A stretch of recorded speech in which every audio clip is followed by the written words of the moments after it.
They said we forgot to live. Ikaw nga. Take two. They said we forgot to live.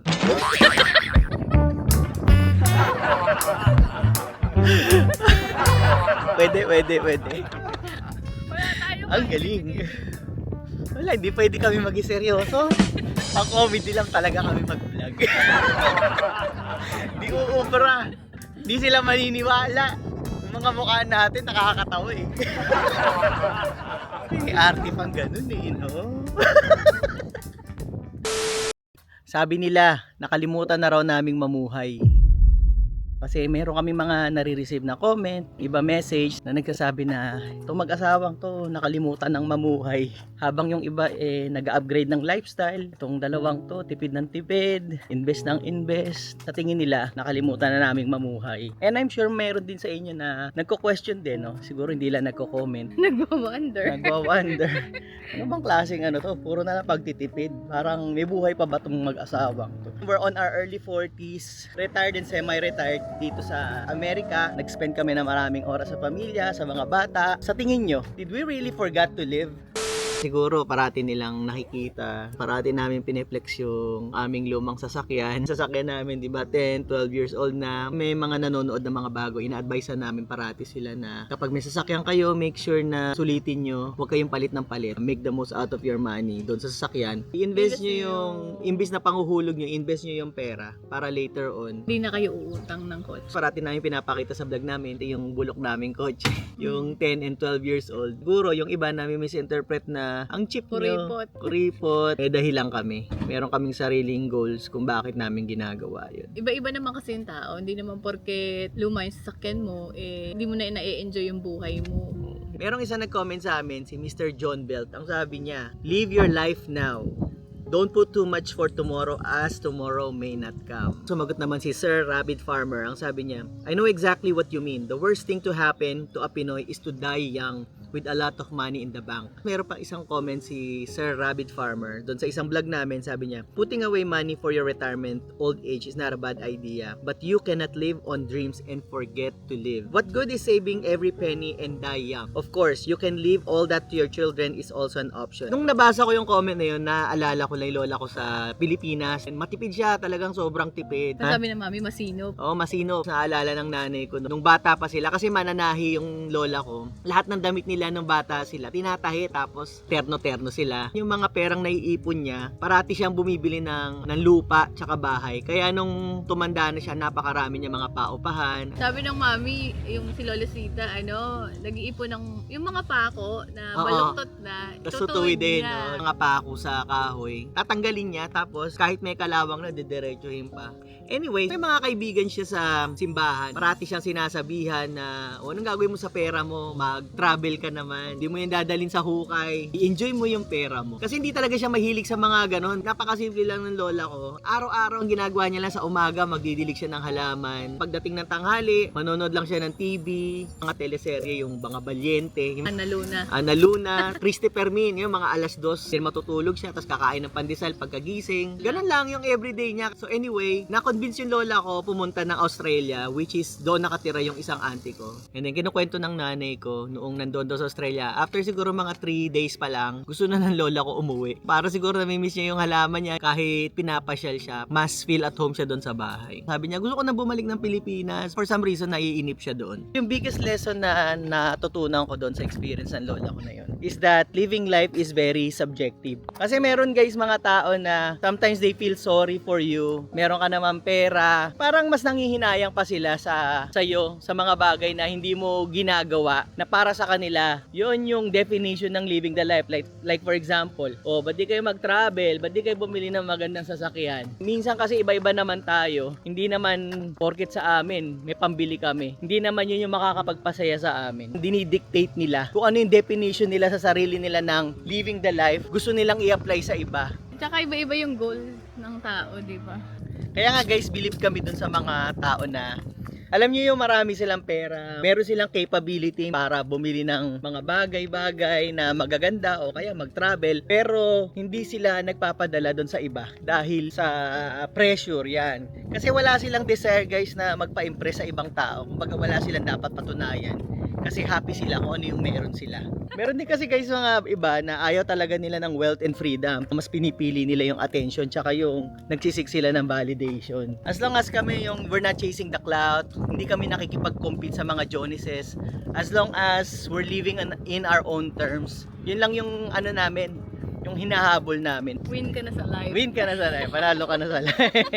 Para doon naman sa mga tao nagsasabi, di ba madalas yung naririnig yung life is short, you only live once, YOLO, ano ba, deserve ko to, yan. Tomorrow is not guaranteed. Tomorrow is not guaranteed. Totoo naman din yun. Totoo din naman yan, agree naman kami doon, wala namang masama doon. Ang problema lang, pag ginagawa na siyang excuse para gumastos ng reckless. Kasi kami, ginagamit namin yung life is short. Kaya kami nag-iipon kasi we want to buy back our time. Kasi nga, maiksi nga lang buhay, di ba? Bakit mo i-spend lahat ng Oras taon mo, mo para magtrabaho trabaho na na magtrabaho. Nagtatrabaho din ho ako sa ospital. Kaya yun, nakikita ko talaga yung mga pasyente namin.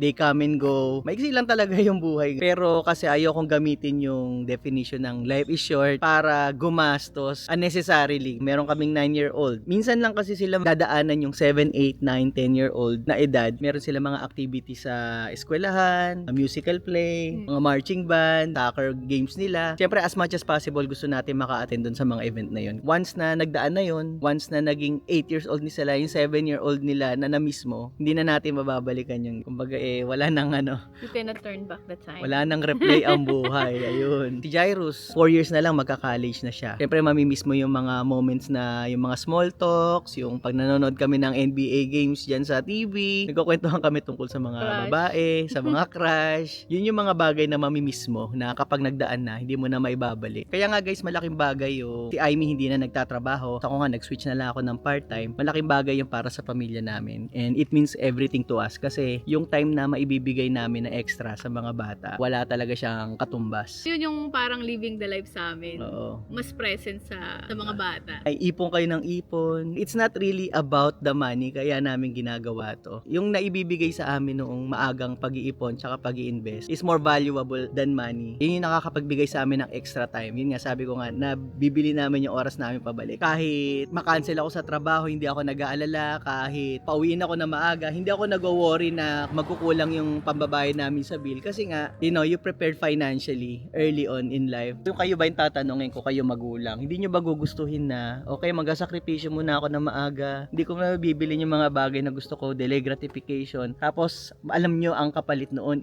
magiging oras nyo sa pamilya nyo later on. Yung reward, kapag nag-antay ka, mas worth it at the end. Oo.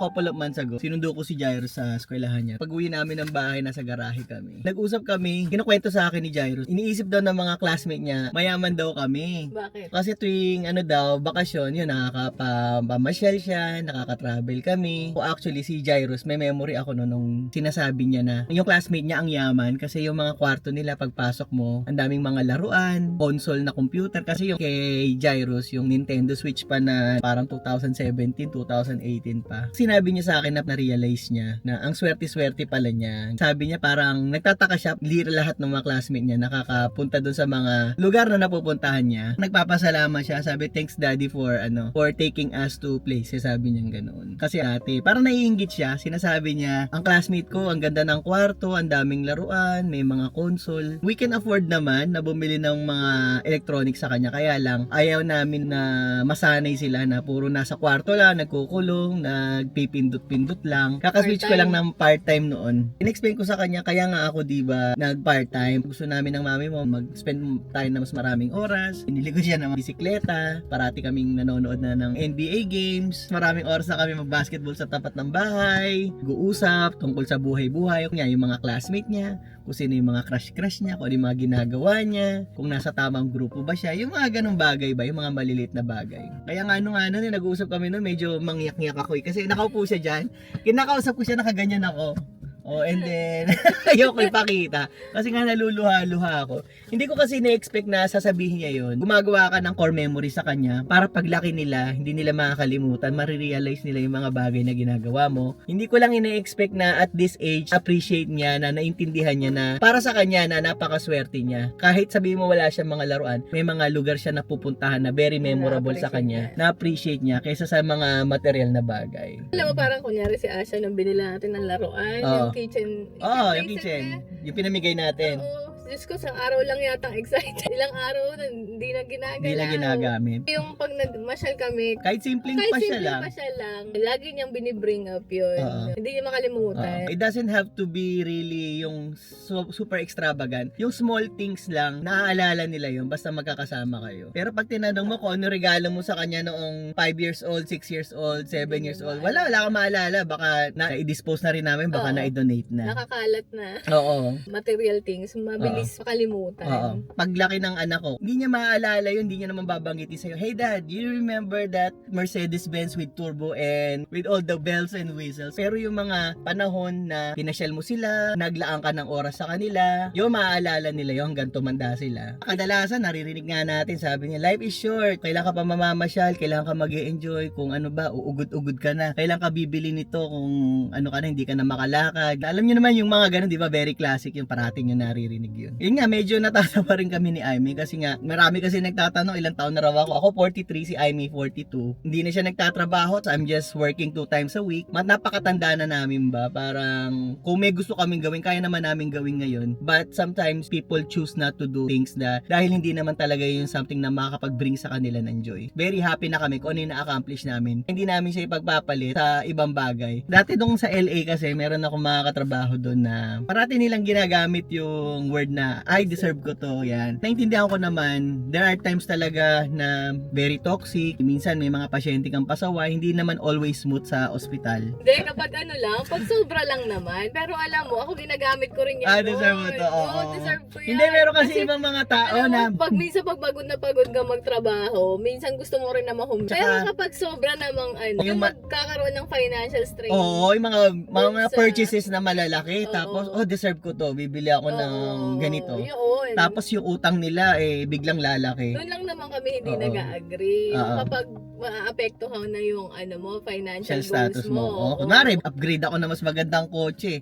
Dati 300 monthly mo, ngayon 700 na sasabihin mo, deserve ko to kasi yung trabaho ko napakahirap para naman pag umuwi ako, nakikita ko yung sasakyan ko or something pero like yung that. occasional enjoyment, Yung maliliit okay lang. Oo. Pero kasi medyo mahirap pag yung mga sasakyan nga pag mga O kaya magbabakasyon kayo ng Engrande tapos huhulog-hulugan nyo. I don't think it's worth it. Pag bumili ka ng material things, pinapatay mo agad yung pera mo. Oo. Minsan naiisip ko, sinasabi ko kay Aimee, hindi ba minsan naiisip ng mga ibang tao na, let's say for example, nasa stressful environment ka, magkatrabaho ko na extra, yung extra pera na ipanggagastos ko instead na i-reward ko sa mga material na bagay, ilalagay ko siya sa investment. Later on, pag lumaki siya, I don't have to work as much, o kaya pwede ako mag-retire na mas maaga kasi yung ininvest ko, pwede na siyang mag-cover ng mga expenses mo. Di ba? Hindi ba para mas maganda kasi yun na reward yun? Kasi long term siya. Mas mapapakinabangan mo siya in the long run. In the long run, tsaka long lasting yung reward na makukuha mo. Hindi siya yung parang isang bagay na binili mo and then yung hedonic adaptation, once na nag-fade na yung excitement, mawawala na. Then babalik ka na naman dun sa stressful na trabaho mo.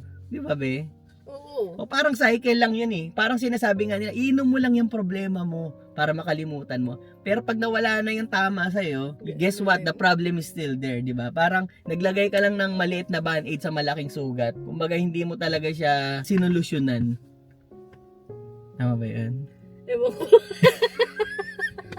Kumbaga temporary lang yung relief na ginawa mo. Para nakalimutan mo lang siya. Pero at the end of the day, babalik ka rin sa stressful na trabaho mo. Ano ba naman yung kunyari, mag-antay ka ng ilang taon? 5 years, 5 to 10 years. 10 years, at least. At least 10 years. Okay, mag-antay ka, maging live below your means ng mga 10 years. Tapos sa sakripisyo na yun, kapalit decades of freedom. Oo, long lasting na pagkatapos yun na yun. Oo, di ba? Diba? So balik tayo sa question ulit. Did we really really forget to live. Para sa amin, hindi, syempre. Wala kami pinagsisisihan. Kung meron kami pinagsisisihan sa ginawa namin, siguro sana mas maaga pa kami nagsimula. Siguro ibang pinagsisisihan ko rin nung single pa ako, wala pa si Amy dito. Marami din akong mga pagkakamali. Marami akong mga big purchases na sa tingin ko na waste lang yung pera ko. Alam niya, syempre kabataan. I mean, pinagsisisihan ko na okay din na na-experience ko kasi natuto ka, tsaka aniniwala din ako minsan na merong stage talaga ng buhay mo na pagdadaanan mo yung ganun eh. Kaya nga bilib ako dun sa mga tao na yung si Sir Paeng nga, 18 years old pa lang, sabi niya nagtrabaho siya, nag-retire siya ng by 38 years old. Sabi ko, at that age, how many people yung makakaisip na 18 years old magsisimula na ako mag-invest? Yung mindset kasi yung what gives him the advantage among others. Bata pa siya, so he has the wealth of time. Oo. Diba? Kasi tutubo pa yung parents. Kaya the more na matagal mo ma-realize yung mga bagay na to, the more na it will Delay will you. cost you more. It will cost you more money. Yung kung gusto mo mag-retire na maaga, mas madedelay. Mas Kasi wala na sa side mo yung oras eh. mo. Oo. Kasi the more you have time, the more time na mag-compound yung pera mo. Kaya nga itong mga bata eh, sabi ko nga eh, meron na silang utma. Sige. Ikaw na lang dito. Sige. Kaya nga meron na silang utma, meron silang stocks tsaka 401k. And ayun, every month sinuhulugan namin siya. Ayun, sana yung mga anak ko, yung mga bagay na hindi namin magawa, talagang binubugbog ko sila ng education, kahit mga maliliit na bagay lang, kahit di nila naintindihan. Paulit-ulit lang, sasabihin mo lang sa kanila na ganito, ganyan. Eh, nakakatuwa naman kasi nakikita mo naman yung progress, talaga nakikinig sila. Yung pag-araw-araw na yung madalas na pagpapaalala mo sa kanila, na isa sa isip naman nila yung mga sinasabi ko. So again guys, itong vlog na to, in response lang doon sa mga comment, and para doon sa mga iba, kasi syempre marami ding mga nakakabasa ng comment, and para malinawan lang kung ano yung side namin, kung bakit namin ginagawa to, and pakita namin na hindi naman ibig sabihin na pag nagtitipid ka or nagsasave ka, wala ka ng buhay. Tsaka kanya-kanya din talaga ng definition. Kumbaga wala namang tama, walang mali. Hindi ko sinasabing tama yung mga sinasabi namin. Yun nga lang, ang iba't ibang tao, iba't ibang klase ng goals nila, iba-iba yung views nila, tsaka iba-iba yung mga path na gusto nilang tahakin. So yun guys, hanggang dito na lang siguro yung vlog natin today. Medyo mahaba na naman. At kung meron po kayo natutunan sa vlog na to, please don't forget to hit the like button at magkita-kita na lang po tayo ulit sa susunod na vlog. Bye!